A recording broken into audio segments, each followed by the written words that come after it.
All right, guys, it's only a short time left to take advantage of the massive discount for the iChessONE, their world's only foldable chess e-board. This video here is gonna do a different format here. I'm just gonna record uh just the screen a little bit of the app, and then I'm gonna show the board in its full glory without having the app on the screen, so you can see the board really nicely.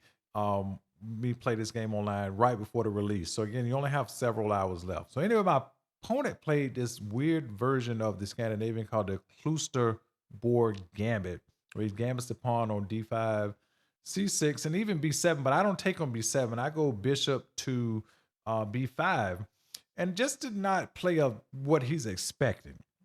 Although if you take on b7, that's totally fine, but you still got to play pretty accurate. So in this case, when he takes with a knight, I'm going to take his knight with my bishop, and now he has a pawn on c6, which would just kind of blocks his white bishop in just a little bit. So here I'm not going to play this super accurate, but I'm going to deploy my queen just to cause him some troubles because this is a blitz game. Now, if I was playing this in a classical game, I wouldn't have played this exactly like this because I was hitting the pawn on c6. So now I'm going to go deploy the queen to g3, eyeing the pawn on g6, hitting the pawn on e5. Now, after I move my queen, my opponent, he's going to go bishop to c5. And to me, that's a blunder. Now, wait till the end of the game. I got something special to show you. But anyway, he blunders the pawn on d5. I mean, e5, sorry. And that allows a queen trade. I could have took on g7, but I think that this way here was better. You still only win pawn in any case. I felt like taking the pawn in the center of the board was better. So I'm up, 2 pawns. I'm like, all right, I'm good. So everything is pretty normal here. What would you do in a position like this? Just develop your pieces. Castle.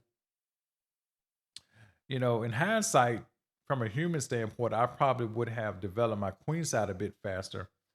But everything I played here was pretty accurate for the most part, or highly acceptable, at least from analysis from the computer and just looking at some general opening trends or opening moves in this opening rather.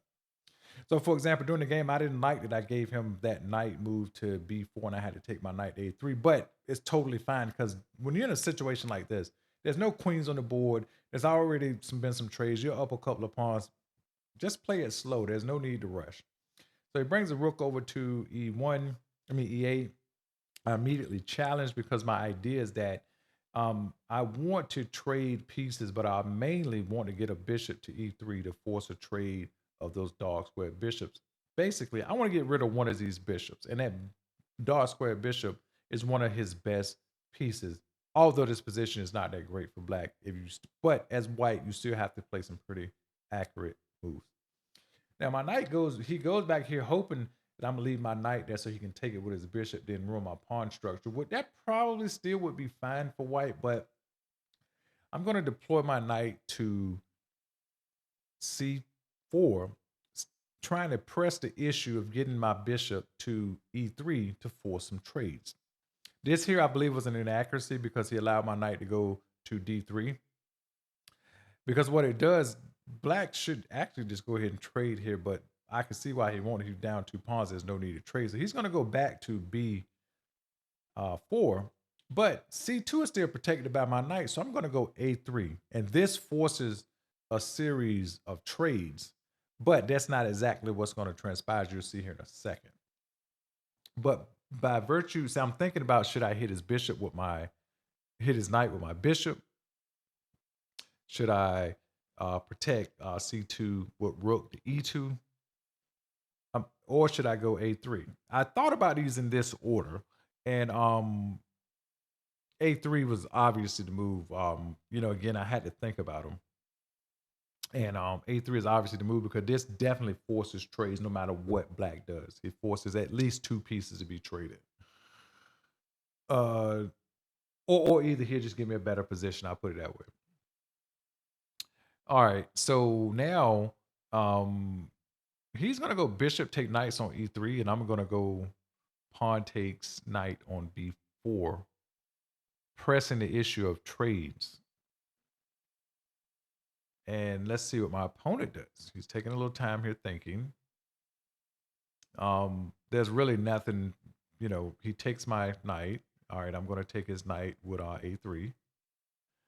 So now the best thing I'm here to do is take the bishop on c1. But however, my opponent commits a blunder by moving his king to b2, and that blunders the bishop on e3.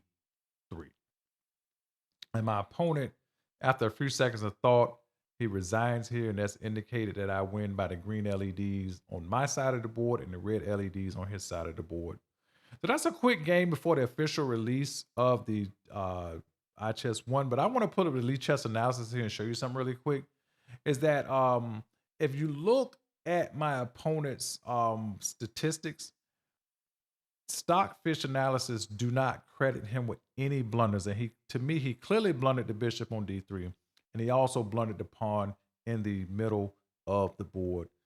With that said, anyway, I hope you guys enjoyed this game.